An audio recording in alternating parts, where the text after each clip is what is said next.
You know, behind your walls and right under your feet, there's this whole other world working around the clock. Today, we're going to pull back the curtain and explore the hidden network of your home's plumbing.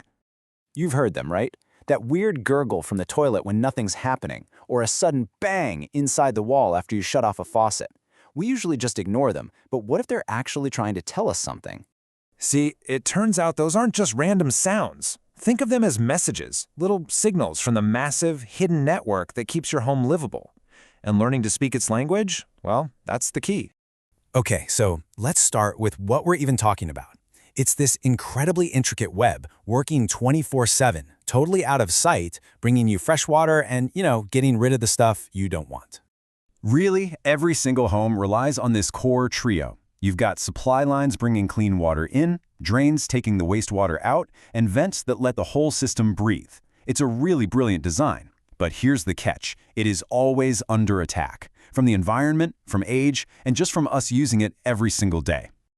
To really see what that attack looks like in the real world, let's dive into a case study. We're going to take a look at Quincy, Massachusetts, a coastal city where plumbing systems face this unique and absolutely relentless set of challenges.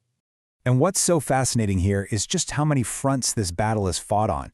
I mean, in a place like Quincy, you have corrosive saltwater in the air just constantly eating away at any exposed metal.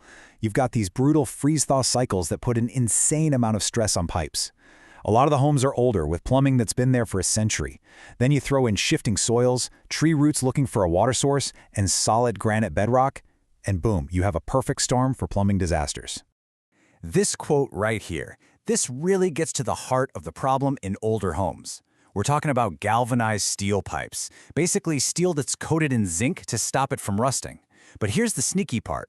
They can look perfectly fine from the outside for decades, while on the inside, that zinc coating is wearing away, and the pipe is slowly, quietly rusting shut.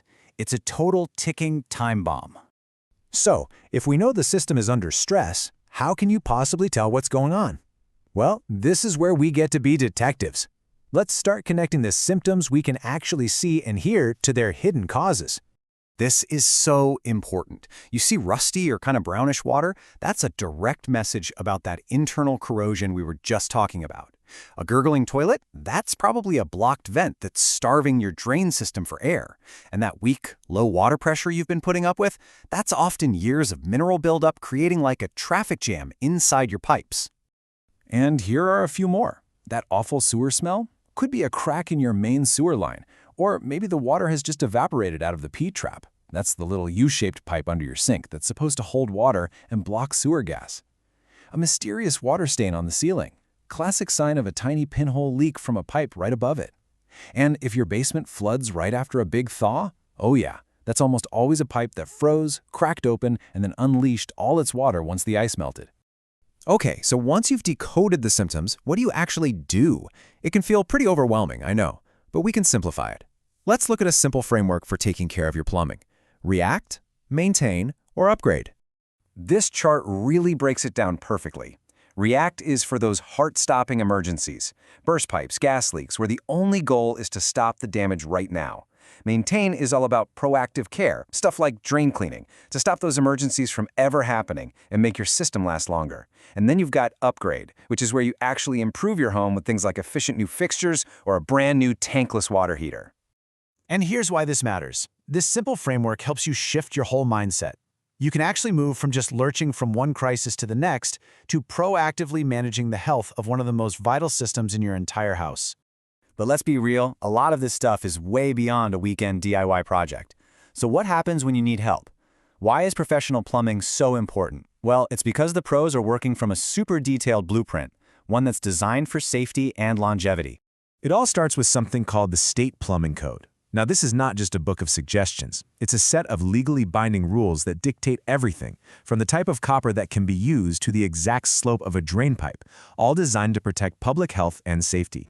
And to make sure that code is followed, there is a seriously rigorous licensing system.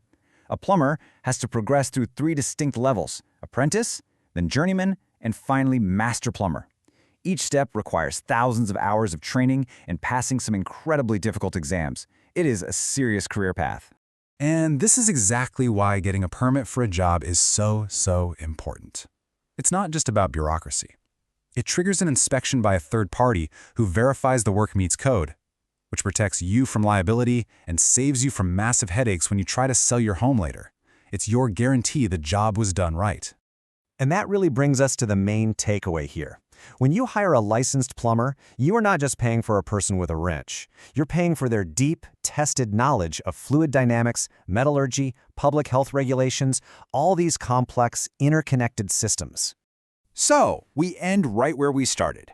That silent, hidden network is working for you every single second of every day. The real question is, now that you know a little more of its language, are you going to start listening to what it's trying to tell you?